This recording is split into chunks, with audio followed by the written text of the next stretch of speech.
Hay una situación que siempre hemos mantenido los ecuatorianos, y es que en la proforma presupuestaria o en un presupuesto general del Estado siempre dependemos también del precio del petróleo, porque ese ha sido el rubro importante para poder financiar el mismo. Si me equivoco, corríjame, y si no, deme la razón, porque no es que hay que descubrir América para esto, esta es una realidad que está ahí.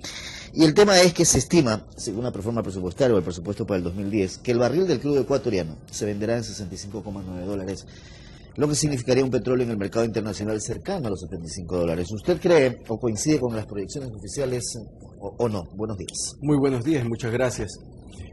Bueno, efectivamente, como usted dice, siempre hemos dependido del petróleo, pero sobre todo dependemos ahora con este gobierno, porque antes presupuestábamos con un petróleo de $35 por barril. ¿Que era lo lógico y lo adecuado para una situación como la que se vivía en ese momento? Sí, en ese tiempo estaba adecuado. Ahora yo creo que prácticamente duplicarlo, está casi a 70, a $66 por barril, es demasiado aventurado.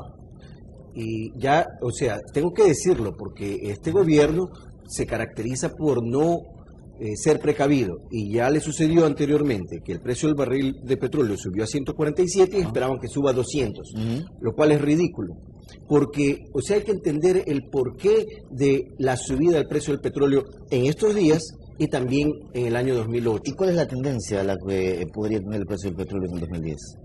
Durante el 2010 yo vengo sosteniendo que el precio del petróleo va a bajar de los niveles en los que se encuentra actualmente. Para el corto plazo, es decir, para los próximos días, el precio del petróleo puede todavía seguir subiendo. Ayer cerró en $83 por barril y puede ser que suba hasta 90, pero eso es corto plazo.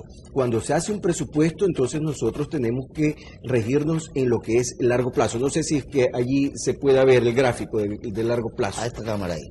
Ya. Aquí tenemos un hombro que se formó entre el año 2004 y el año 2006, y luego desde enero del 2007 hasta el 2008, mediados del 2008, empezó a formarse una cabeza que terminó de formarse cuando bajó a $30 por barril, o 33.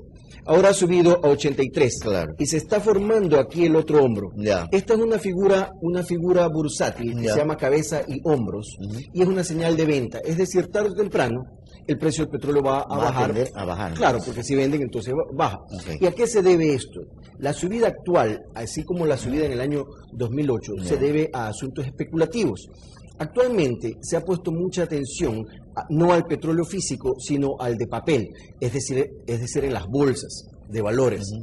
Efectivamente, el día de ayer, por ejemplo, se anunció que en Estados Unidos las existencias de petróleo, de crudo de petróleo, en lugar de bajar como se esperaba, subieron las existencias. Es decir, no se ha consumido tanto petróleo como se esperaba debido a este fuerte invierno que se está sufriendo en China, en Estados Unidos, en Europa.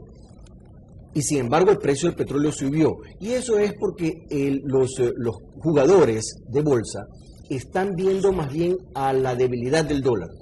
Esta debilidad se debe a que el costo del dinero en Estados Unidos es prácticamente cero. Entonces hay muchos especuladores e inversionistas que están pidiendo dinero prestado para invertir en bolsa. ¿Usted estima que es altamente probable que el precio no suba, el precio del petróleo, no suba con respecto al promedio del 2009?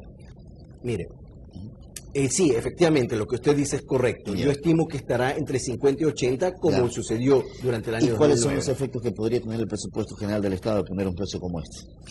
Que, en primer lugar, al precio del petróleo presupuestado de $66 por barril aproximadamente, ya se tiene un hueco fiscal de $4.000 millones.